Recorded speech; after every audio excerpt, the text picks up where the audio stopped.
La thèse de notre 7e candidat va vous révéler des expositions toxiques insoupçonnées. La chimie verte, c'est son domaine. Comment faire mieux avec moins de produits nocifs?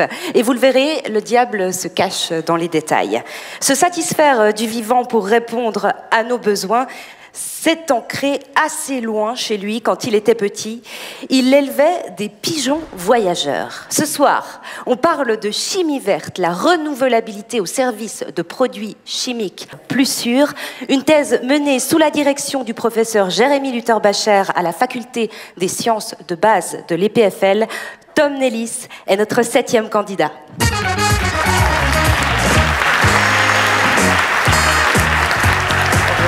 Bonsoir Tom. Voilà, vous avez eu quelques secondes pour souffler en plus. Pas grave. Tout va bien? Tout va On bien. est zen? Nickel. Ok, c'est à vous. Merci. Merci beaucoup.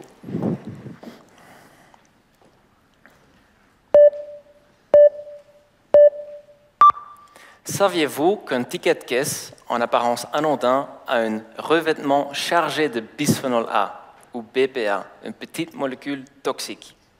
Ceci est un exemple de papier thermique. Et il y en a partout. Étiquettes alimentaires, cartes d'embarquement, même des échographies de bébés. Les imprimantes thermiques n'utilisent pas d'encre, mais de la chaleur pour déclencher une réaction chimique avec le BPA, créant une couleur. Alors, pourquoi le BPA?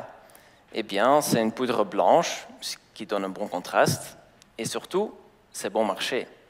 Mais à chaque fois que l'on touche un ticket, le BPA pénètre notre peau. Et lorsque l'on mange, on ingère le BPA qui a migré de l'étiquette à travers le plastique vers nos aliments. Résultat, dérèglement hormonal, risque accru de cancer et d'autres effets nocifs sur la santé. Aujourd'hui, certains papiers affichent la mention sans BPA, mais en réalité, l'industrie l'a remplacé par des molécules très proches, comme le BPS ou le BPF, qui s'avèrent tout aussi dangereuses, mais qui ne sont pas soumises aux mêmes réglementations. Pour l'instant, dans le cadre de ma recherche, je vise à réduire notre exposition à ce type de composés toxiques, en développant des alternatives plus sûres, à partir de matières premières renouvelables. Les déchets de bois, par exemple. Si on regarde un arbre de plus près, il est principalement constitué de 3 biopolymères. Ce sont de longues chaînes de petites unités, comme des wagons pour un train. Ces 3 chaînes sont bien entremêlées, rendant leur séparation difficile. Dans notre laboratoire, nous avons mis au point une technologie capable de faire exactement cela, tout en gardant les 3 chaînes intactes.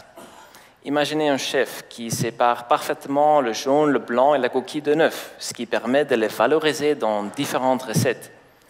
Pour le papier thermique, j'ai découvert que le jaune d'œuf, chez les arbres, ça serait la chaîne appelée lignine, contient des fragments très proches du BPA.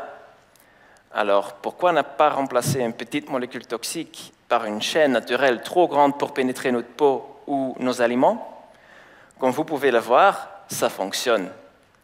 Actuellement, je peaufine la recette pour améliorer le contraste. Mais déjà, entre un papier blanc nocif et un papier un peu boisé mais durable, lequel choisiriez-vous? Nous sommes exposés à trop de produits chimiques nocifs. Dans ma thèse, je montre qu'en contrôlant la chimie des végétaux, la création des matériaux renouvelables peut être non seulement un objectif, mais aussi un moyen de trouver des molécules sans danger pour notre santé. Merci.